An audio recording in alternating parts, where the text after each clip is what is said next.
Hey everyone, Jacobs here. Today we're going to discuss Was The Exorcist 1973 a cursed production? Please subscribe before continuing to explore the world of cinema with us. The concept of cursed films and their productions is one that has been mythologized by social media and several documentaries. When a film has a behind-the-scenes story so disastrous that there had to be some kind of supernatural intervention. Having a fraught production is not exclusive to horror, of course. Across every single genre, there's going to be films with baggage, from something as minor as personal conflicts between actors, to major catastrophes, injuries, and even deaths. Even a wholesome family feature like The Wizard of Oz, 1939, can have a real dark side when you research what the cast had to go through. But when it's a horror film, it almost becomes a selling point. The disasters add to the film's mystique, that it was just as terrifying to make as it was to watch. A film so scary that it was demonic. The horrific helicopter crash in the Twilight Zone, the movie, the mysterious deaths and human skeletons in Poltergeist. Cannibal Holocaust is more recognized for its horrific production than the content or quality of the actual film. The Exorcist is one such film. Directed by William Friedkin and released in 1973, The Exorcist was part of a brand new chapter of horror films. There are films before it that are still regarded as great, but horror films of the 1970s, chiefly The Omen, The Texas Chainsaw Massacre, and The Exorcist, are still regarded as truly terrifying.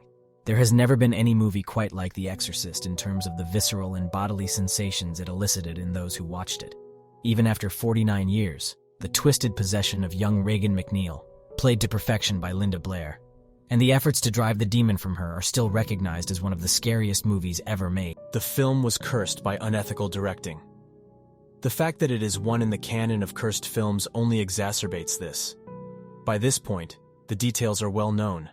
How the house they were shooting at caught fire and was burned to the ground, except for the set of Regan's room.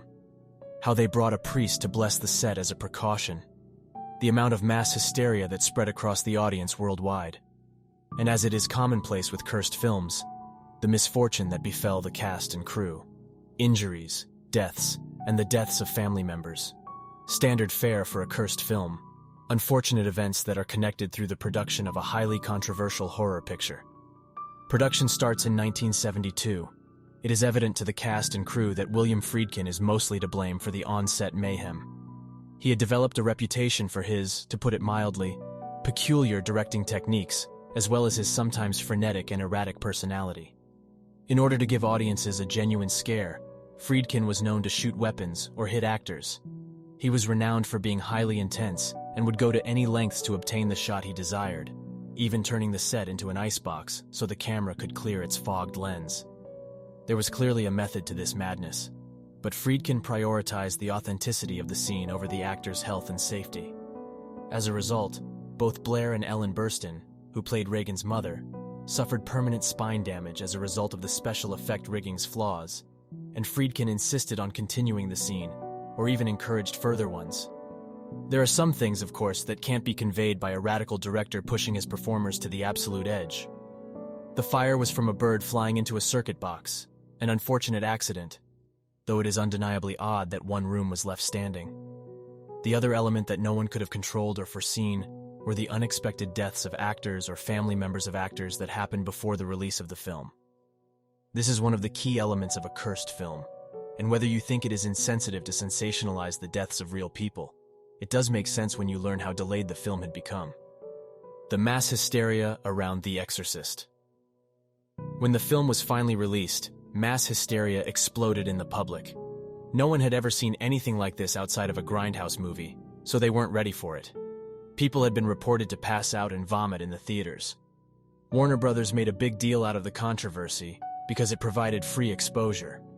Everyone from the Academy to the Catholic Church had something to say about the movie, and as a result, more and more people began to understand why there was such a fuss. Years later, we still discuss it in terms of both the aesthetic accomplishments and the production setbacks. The Exorcist is a powerful film.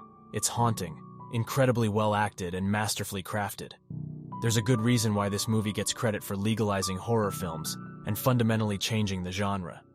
It is very unlikely that it was subject to a demonic curse, but rather the outcome of Friedkin's mad directing techniques inside the house and a production delay that gave more time for disaster outside. However, Friedkin went to the technical advisor for the movie, Jesuit priest Father Birmingham, and requested that he execute an exorcism there. He declined, claiming that there was insufficient proof of demonic possession, but he blessed the set and everyone on the cast and crew in lieu of his refusal. After that, no other incidents were noted. Cursed movies are fascinating to study as examples of film history because they show how much or how little has changed since 1973. However, no matter how entertaining it may be to speculate, cursing is never the appropriate response when the real culprits are the ones behind the camera. If there's any topic that you want me to discuss, please comment below. Don't forget to leave a like and subscribe.